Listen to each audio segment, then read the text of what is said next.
할렐루야. 오늘 설교 제목이 참된 부흥의 시작입니다. 참된 부흥의 시작. 부흥이라고 하면 제가 신앙을 가지고 있을 때에 시작할 때에 보면은 그때만 하더라도 심령대 부흥회라고 하는 이러한 현수막이 심심찮게 교회들마다 이렇게 걸려있던 것을 이렇게 봅니다. 그러면 자기 교회가 아니더라도 다른 교파를 초월해서 그런 심령 부흥회에 참여해서 은혜를 받는 그런 모습들이 사실 많았습니다.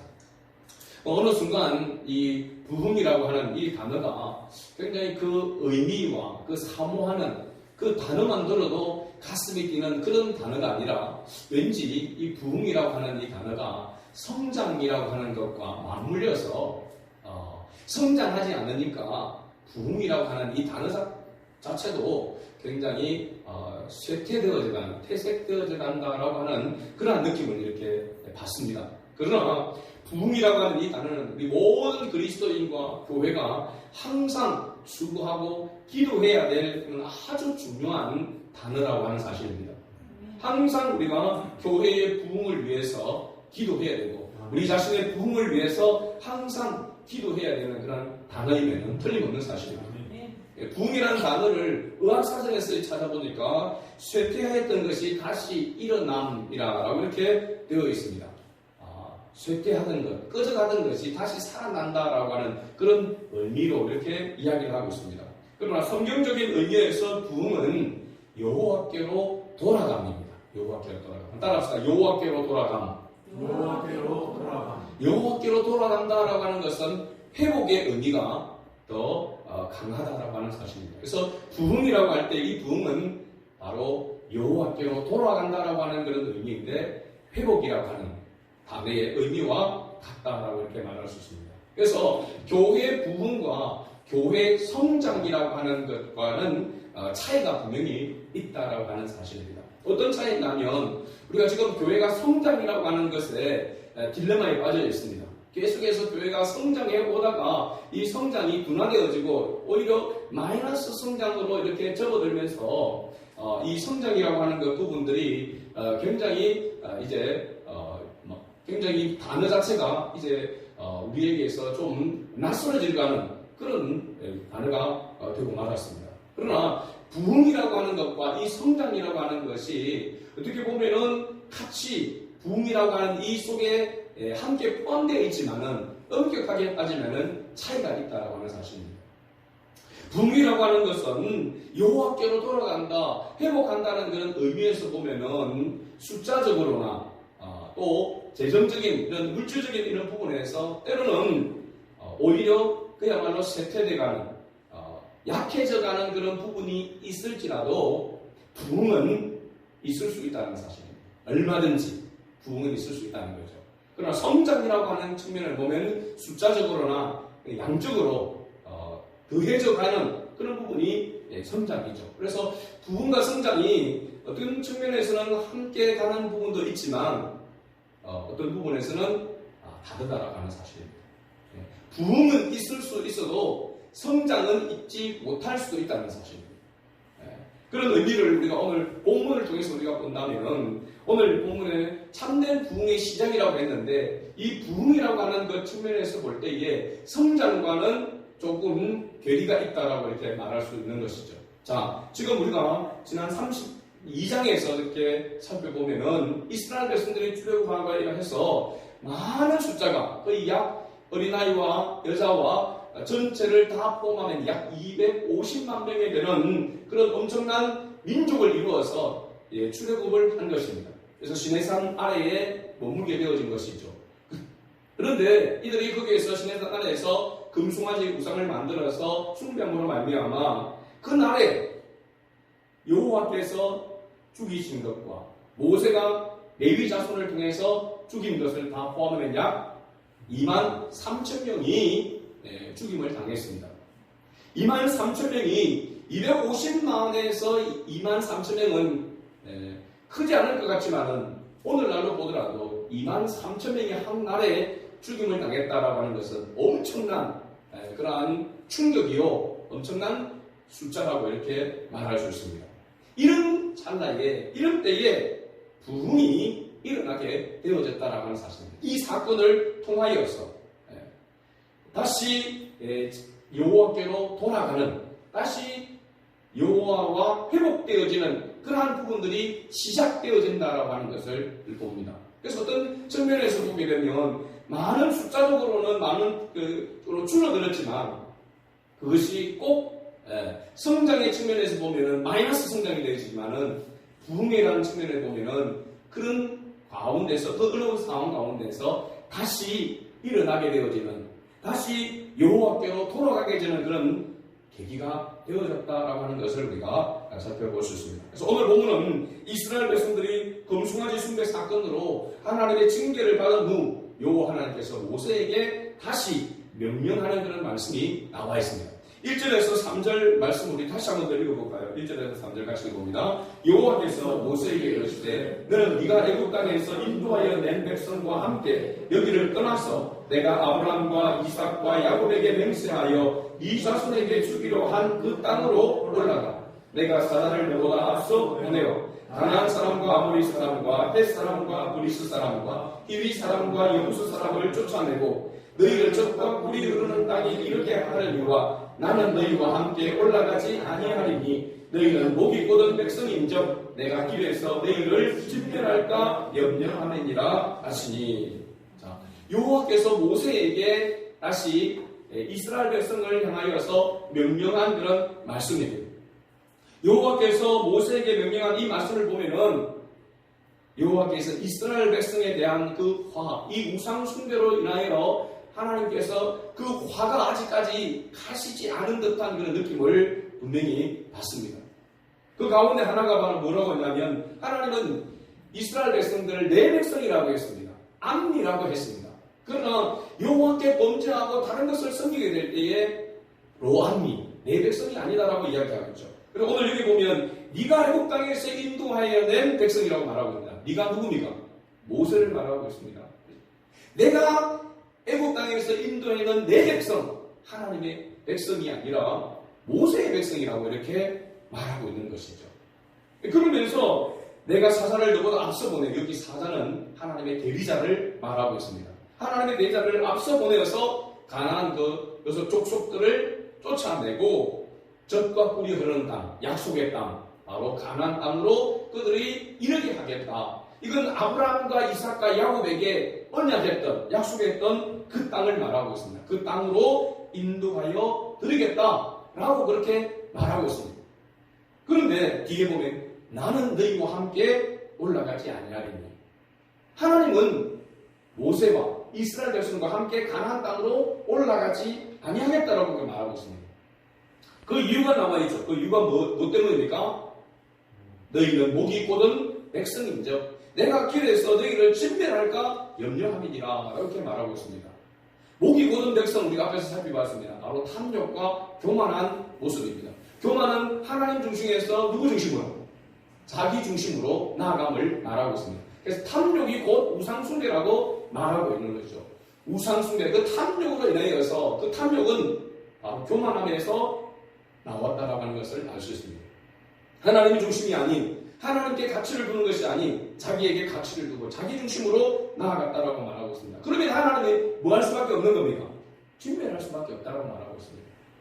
계속해서 탐욕과 교만함으로 가득 차 있으면 하나님은 그건 내버려 둘 수가 없다는 거죠. 진멸할 수밖에 없다는 겁니다. 징계할 수밖에 없다는 겁니다. 이것이 하나님의 공의요 사랑입니다. 그래서 히브리서에서 보면은 징계가 없는 자는 사생자라고 말하고 있는 것이죠. 하나님이 자기 백성이 하나님의 뜻 안에 있을 때는 하나님께서 칭찬하시고 뜻 안에 있을 때는 하나님께서 보호하시고 인도하시지만은 하나님의 뜻을 벗어나게 될 때는 하나님이 그들을 징계하실 수밖에 없다는 겁니다. 이게 하나님의 사랑입니다. 왜냐하면 계속해서 탐욕과 교만함에 머물러 있는 것은 하나님의 뜻이 아니기 때문에 그렇습니다. 그렇게 가면은 뭐 하기 때문에 그렇습니까? 결국은 멸망의 길로 가기 때문에 그 길로 가지 않도록 하나님이 뭐 하는 겁니까? 계속해서 그 탐욕과 교만함을 버리도록 하기 위해서 하나님께서 징계하신다는 사실입니다. 그래서 계속해서 탐욕과 교만함으로 가득 차 있는 그들과 함께 나아간다면 그들이 살아날 수 없다는 겁니다. 하나님은 징계를 할 수밖에 없는 것이죠. 그래서 우리가 하나님을 섬김에 있어서 잘못함에도 불구하고 아무런 그런 징계가 없다라고 한다면 우리 자신을 다시 한번 깊이 살펴봐야 합니다.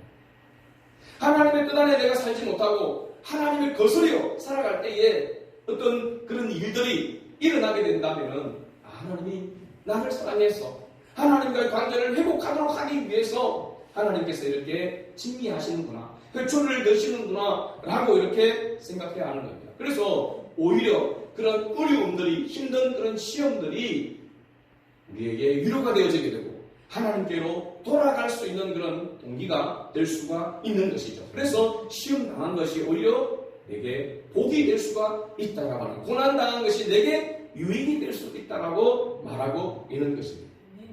하나님이 이 교만한 백성들, 목이 곧은 이 백성들이 때문에 그들과 함께 가나안 땅으로 가지 않겠다라고 그렇게 말하고 있습니다. 하나님의 이 명령을 받은 모세와 이스라엘 백성들 4절 말씀을 보면 이 말씀을, 이 명령을 준엄한 말씀이라고 이렇게 표현을 하고 있습니다. 하나님의 준엄한 말씀, 이 준엄한 말씀을 어떤 의미로 이렇게 받아들여야 될까라고 이렇게 생각할 때 데살로니가 전서 2장 13절 말씀을 우리가 봅니다. 사도 바울이 데살로니가 교회 성도들을 향하여서 칭찬했던 그런 모습을 보는데 어떻게 그들이 했기에 사도 바울이 칭찬을 했는가 보면 사도 바울이 하나님의 말씀을 전할 때에 그들이 하나님의 말씀을 받을 때에 사람의 말로 받지 아니하고 하나님의 말씀으로 받음이니 진실로 그러하도다. 이 말씀이 또한 너희 믿는 자 가운데서 역사하느니라. 할렐루야. 하나님의 말씀을 사람의 말로 받지 않고 하나님의 말씀으로 받을 때에 그때에 뭐가 나타나느냐? 하나님의 역사가 나타난다는 사실입니다. 어떻게 보면 참된 부흥이 어느 때에 시작되어지는가라고 하는 거 보면 하나님의 말씀을 듣는 데서 그 하나님의 말씀을 그냥 말씀이 아니라 준엄한 말씀으로 하나님의 말씀을 하나님의 말씀으로 받을 때에 그때에 하나님의 역사가 일어난다. 부흥의 시작이 있다라고 하는 것을 말해주고 있습니다.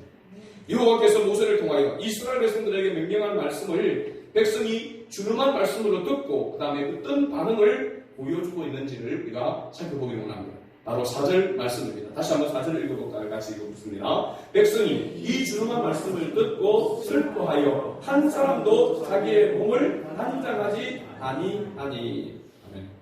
그리고 5절에 보면 여호와께서 너희는 장신구를 떼어내라 라고 이렇게 말하고 있습니다. 하나님의 말씀을 준엄한 말씀으로 듣고 난 다음에 그들이 슬퍼했다고 했습니다. 애통했다는 겁니다. 다른 표현을 하자면 회개했다라고 말할 수 있습니다.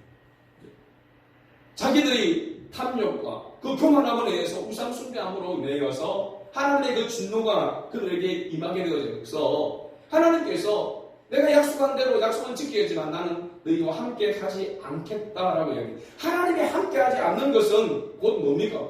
그 자체가 징계라고 할 수 있습니다. 젖과 꿀이 흐르는 땅에 그들이 가서 먹고 마시고 편안하게 살 수 있는 그런 환경이 조성된다 할지라도 여호와 하나님께서 함께하지 않는다면 그것이 진정한 가난 복지가 될 수가 없다라고 말하는 것입니다. 여기에 우리의 신앙의 모습이 바로 정립되어야 될 부분입니다. 우리는 하나님이 없어도 내 마음대로 내 뜻대로 모든 것이 되어지면 그냥 좋다라고 생각할 수 있습니다. 그러나 하나님이 없는 그 좋은 것, 그 행복은 결코 가치 있는 것이 아니라고 하는 사실입니다. 영원한 것이 될 수가 없다라고 하는 사실입니다. 이미 하나님의 이 백성, 이스라엘 백성들은 하나님이 그들과 함께 하지 아니하면 하나님의 지키심과 보호하심이 없으면 그들이 제대로 살아갈 수 없다라고 하는 것을 이미 깨달았습니다. 그래서 우리가 가나안 땅에 젖과 꿀이는 그 땅에 가서 편안히 거기 거한다 할지라도 그 땅을 차지한다 할지라도 하나님이 함께하지 않으면 소용이 없다라고 하는 것을 알고 그들이 슬퍼했다고 하는 것입니다. 회개했다는 것입니다. 그러니까 하나님께서 그 모습을 보고 그 자기 몸을 단장하지 않았다, 치장하지 않았다는 겁니다. 회개했다는 것을 말하고 있습니다. 그 모습을 보고 하나님께서 모세에게 다시 말합니다. 너희 몸에서 그 장신구를 떼어내라. 그러면 내가 어떻게 할 것인지를 말하겠다. 이 말은 뭐냐면 그것을 떼어내게 되면 내가 너와 함께 하겠다라고 하는 것입니다. 그러면 여기에서 이 장신구가 뭐냐는 겁니다. 이스라엘 백성들이 몸에 지니고 있는 이 장신구가 뭐냐는 겁니다. 여러분, 귀고리가 될 수도 있고 코고리가 될 수도 있고 목걸이도 될 수 있고, 그죠? 여러 가지 그 몸에 치장한 그 모든 것들이라고 할 수 있습니다. 그들이 몸에 치장한 이 장신구들이 가치 있는 것일까요? 그들이 볼 때에 가치 없는 것일까요? 가치 없는 것이라면 몸에 그치지도 않겠죠, 그죠? 그러면 주로 여기에 그들이 몸에 걸쳤다라고 하는 것은, 끼웠다라고 하는 것은 그들이 생각할 때에 가치 있는 것이라, 제일 가치 있는 것들이라고 말할 수 있습니다. 어떻게 보면 금이라고도 말할 수 있고 보석들이라고 말할 수 있습니다. 이 장신구를 떼어서 그들이 그 직전에 시내산 아래에서 뭘 만들었습니까? 금송아지를 만들었습니다. 그래서 하나님께서 너희 몸에서 이 장신구를 떼어내라라고 이야기하고 있는 것은 너희가 또다시 그 몸에 걸치고 있는 그 장신구, 그것을 의지해서 너희들이 나아가면 다시 탐욕과 교만함으로 인해서 하나님을 떠나게 될 것이라고 하는 사실입니다. 그래서 그것을 떼어내라고 말하고 있습니다. 이 장신구를 영적인 의미에서 보게 되면 비본질적인 것이라고 말할 수 있습니다. 비본질적인. 하나님이 본질이라고 한다면 이 장신구는 비본질적인 것입니다. 하나님을 향한 믿음이 아닌 자기를 위한 것이라고 말할 수 있습니다. 그럼 오늘 우리에게도 하나님보다 더 가치 있게 여기는 것들이 바로 우리에게 있어서 장신구라고 말할 수 있는 것이죠. 이 장신구들 때문에 하나님을 거역하게 되어지고 하나님을 멀리할 수 있다는 것입니다. 그렇습니다. 물질, 돈이면 뭔가 다 될 것 같은 그 물질, 얼마나 중요합니까? 그러나 하나님보다 더 중요하지는 않다라고 하는 사실을 알아야 합니다. 돈으로 해결할 모든 것이 다 해결될 수 있는 것처럼 보여지지만 돈으로 해결되지 않는 것이 사실은 더 가치 있는 것을 우리는 알고 있습니다. 그러기에 우리 그리스도인들은 우리가 걸치고 있는 이 장신구가 하나님보다도 더 앞서서는 안 된다는 사실입니다. 이 장신구가 어떤 측면에서 보면 물질이라고 할 수 있고 우리가 가진 재능이라고 할 수 있습니다. 은사라고도 할 수 있습니다. 그러나 이것을 어떻게 어디에 사용하느냐에 따라서 하나님이 함께하고 하나님이 함께하지 않을 수도 있다는 사실입니다. 자, 나중에 이 장신구들을 모아서 뒤에 뭘 만들게 됩니까? 뭘 만드는데 이것을 이스라엘 백성들이 같이 했을까요? 성막을 만드는데, 하나님과 만나는 장소인 성막을 만드는데 이 장신구들을 이스라엘 백성들이 바쳤습니다. 하나님을 위하여 드려진 것과 자기를 위해서 드려진 것의 차이는 하나님이 함께 하는 것과 함께 하지 아니하는 것으로 나타났다는 사실입니다. 굉장히 중요한 것입니다. 그래서 우리는 이 하나님의 말씀, 준엄한 말씀으로 이렇게 들어야 되고, 그렇게 들을 때에 나타나는 그 모습을 보면 반드시 뭐가 따라오느냐? 회개가 따라온다는 사실입니다. 회개가 따라오고, 그 다음에 행동으로 뭐가 나타나는 겁니까? 비본질적인 것을 뒤로 한다는 사실입니다. 이게 하나님의 말씀으로 들은 자의 모습입니다. 반응입니다. 하나님의 말씀을 하나님의 말씀으로 듣게 되었을 때에 회개와 함께 우리의 비본질적인 것들을 뒤로 하게 되어지고 본질인 하나님을 가까이 하게 된다는 사실입니다. 굉장히 중요한 겁니다. 그래서 6절에 보면 이스라엘 자손이 호렙산에서부터 그들의 장신구를 떼어내니라. 그러니까 참된 부흥의 시작은 하나님의 말씀으로 듣고 회개하고 순종하는 것으로부터 시작된다라고 하는 것을 알 수 있습니다. 반드시 우리는 하나님이 없이 풍족하고 형통한 그것은 가치 없다라고 하는 것을 알아야 합니다. 하나님의 임재, 하나님의 함께 하심이 바로 우리에게 복이요, 은혜라고 하는 사실을 항상 기억해야 될 줄로 믿습니다. 하나님께서 함께 하지 않는 것, 즉 하나님의 부재가 바로 불통임을 알아야 하는 것이죠. 그 다음에 7절부터 우리가 읽지 않았지만은 11절까지의 말씀을 보면은 참된 부흥이 무엇인지를 말하고 있습니다. 먼저 여호와를 앙무하는 자는 구별된 자리에 선다라고 하는 것을 알 수 있습니다. 7절 말씀을 같이 봅니다. 모세가 항상 장막을 취하여 진 밖에 쳐서 진과 멀리 떠나게 하고 회막이라 일어나니 여호와를 암구하는 자는 다 진 바깥 회막으로 나아가며 했습니다. 구별되어지는 것을 이제 보게 되죠. 여기 우리가 오해할 수 있는 그런 부분이 있는데 회막이라고 하는 단어입니다. 회막은 우리가 앞서 우리가 살펴볼 때 무엇을 회막이라고 불렀습니까? 성막이 있는 곳에 이스라엘 백성들이 모여질 때에 회막이라고 부르기도 했습니다. 그럼 지금 여기에 회막은 이스라엘 백성들이 성막을 지금 만든 상태입니까? 아직 만들기 전의 상태입니까? 아직 만들기 전의 상태입니다. 그러면 왜 회막이라고 이렇게 이야기했느냐? 여기 회막은 바로 앞으로 지어질 성막에 대한 그런 부분들도 이야기한다라고 할 수 있지만은 하나님 앞에서 모여 있는 것을 말하고 있습니다. 오늘날로 이야기하면 교회라고 말할 수 있는 것이죠. 성막을 이렇게 보면 유형교회, 눈에 보이는 교회라고 말하고 있다면 여기 말하는 회막은 눈에 보이지 않는, 그러니까 하나님의 백성들이 모여지는 곳, 그 회막에서 예배하게 되어지는 곳을 말하고 있습니다. 그래서 아직 성막이 지어지기 전에 이스라엘 백성들이 이곳에 모여진 곳이다. 만나는 장소를 이야기한다라고 이렇게 말할 수 있습니다. 9절 말씀에 보면 모세가 회막에 들어갈 때에 구름 기둥이 내려 회막문에 서며 여호와께서 모세와 말씀하시니 10절을 같이 봅니다. 모든 백성이 회막문에 구름 기둥이 서 있는 것을 보고 다 일어나 각기 회막문에 서서 예배하며, 바로 이 모습이 참된 부흥의 모습입니다. 참된 부흥의 모습, 그것은 바로 우리가 하나님 앞에 하나님과 함께 서서 하나님을 예배하는 것이 바로 부흥이라고 하는 사실입니다. 오늘 이 자리가 우리가 하나님의 말씀을 하나님의 말씀으로 듣고 회개가 일어나고 우리가 하나님보다도 더 사랑하는 것들을 내려놓고 하나님 우선주의로 우리가 먼저 결단하고 나아간다면 바로 오늘 이 자리가 부흥의 시작이 되는 것이죠. 한 사람이라도 그런 사람이 있다면 그곳은 바로 부흥의 시작인 것입니다. 여러분 가정에서 한 사람, 우리 교회에서 이런 한 사람이 일어나게 되어진다면 바로 부흥이 시작되어진다라고 이렇게 말할 수 있습니다. 우리가 지난번에 무디 이야기를 이렇게 들었습니다. 무디, 구두순성공이었던 그 무디가 수많은 사람들을 그리스도께로 인도하는 전도자가 되었던 것을 봅니다.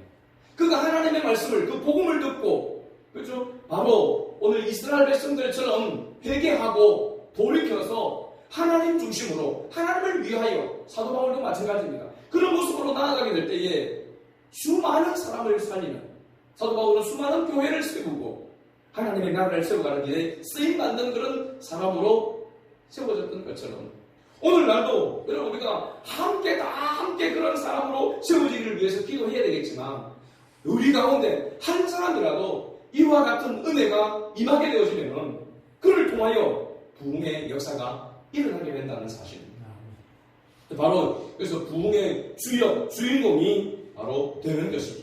여러분 이 부흥의 주인공이 우리 한 사람 한 사람이 될 수 있기를 바랍니다. 우리 교회에서 일어나기를 바랍니다. 여러분 가정에서 여러분 한 사람이 그와 같이 일어날 수 있기를 바랍니다. 그러면 반드시 하나님의 역사가 시작되어지고 나타나게 되는 줄로 믿습니다. 그래서 참된 부흥은 하나님의 임재가 있고 그 임재로 말미암아 예배와 교제가 이루어질 때임을 바로 오늘 말씀은 우리에게 가르쳐주고 있는 것입니다. 하나님과의 참된 교회가 곧 참된 부흥의 시작이다 라고 이렇게 말하고 있는 것이죠. 그리고 마지막 11절 말씀을 봅니다. 같이 읽어봅니다. 사람이 자기의 친구와 이야기한 같이 여호와께서는 모세와 대면하여 말씀하시며 모세는 진으로 돌아오나 눈의 아들 젊은 수종자 여호수아는 회막을 떠나지 아니하니라. 아멘. 부흥이 일어나게 되어지고 시작되어지고 그 부흥이 지속되어지는 그런 모습을 볼 때는 반드시 바로 어떤 사람이 일어나야 되느냐, 회막에 남겨진 사람이 있어야 한다는 사실입니다. 다른 말로 우리가 하자면 교회에 남겨진 사람이 있어야 된다. 또 좀 더 구체적으로 이야기하면 기도의 자리에 예배의 자리에 남겨진 사람이 있어야 된다. 은혜의 자리에 남겨진 사람이 있어야 된다. 라고 하는 것입니다. 아무도 기도하지 않아도 기도할 수 있는 사람이 일어나야 되고, 그죠? 아무도 하지 않은 그 길을 하나님을 바라보면서 묵묵히 걸어가는 사람이 있어야 한다는 사실입니다. 지금 우리가 다음 세대를 염려하고 있지만 다음 세대가 문제가 아닙니다. 지금 우리 세대가 문제인 것이죠. 그죠? 지금 우리 세대가 이 여호수아처럼 회막에 남겨진 사람, 다시 말하면 하나님의 인재가 있는 곳에 머물러 있는 사람이 있어야 다음 세대가 있는 겁니다. 아무리 우리가 다음 세대를 세워야 된다라고 이야기해도 우리가 세워지지 않으면 다음 세대는 세워지지 않는 것입니다. 그렇죠? 오늘 우리가 회막에 남겨져 있는 사람으로 세워져야 우리 다음 세대도 회막에 남겨지는 사람이 세워질 수가 있는 것이죠. 오늘 주님의 몸된 교회에도 하나님의 인재를 경험하고 주님의 나라를 위해서 회막에 남겨진 여호수아와 같은 사람이 필요한 줄로 믿습니다. 오늘 우리 교회도 이와 같은 사람이 필요한 것입니다. 하나님의 임재가 없는 것은 아무것도 아님을 알고 참된 가치를 하나님 임재에 두는 마음이 바로 필요한 것입니다. 그런 믿음의 사람이 필요한 것입니다. 우리 교회의 부흥도 마찬가지 원리라고 저는 생각합니다. 하나님의 말씀을 하나님의 말씀으로 듣고, 물론 하나님의 말씀이 올바르게 하나님의 말씀으로 선포되어지고, 그 선포된 하나님의 말씀을 준엄한 말씀으로 받고 회개하고 순종하는 그런 한 사람으로부터 우리 교회의 부흥은 시작된다라고 하는 사실입니다. 누가 이 부흥의 주역이, 누가 이 부흥의 시작이 될 것인가? 우리는 이 부분을 위해서 기도해야 될 줄로 믿습니다. 하나님, 내가 우리 가정에, 우리 가문에 들어가서 우리 교회에, 이 지역에서 부흥의 주역이 되기를 원합니다. 하나님, 하나님의 말씀이 하나님의 말씀으로 들려지게 하여 주옵소서.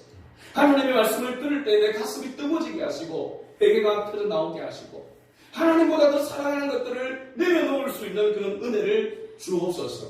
이 기도가 오늘 우리에게 계속해서 일어날 수 있기를 주의 이름으로 축복합니다. 아멘.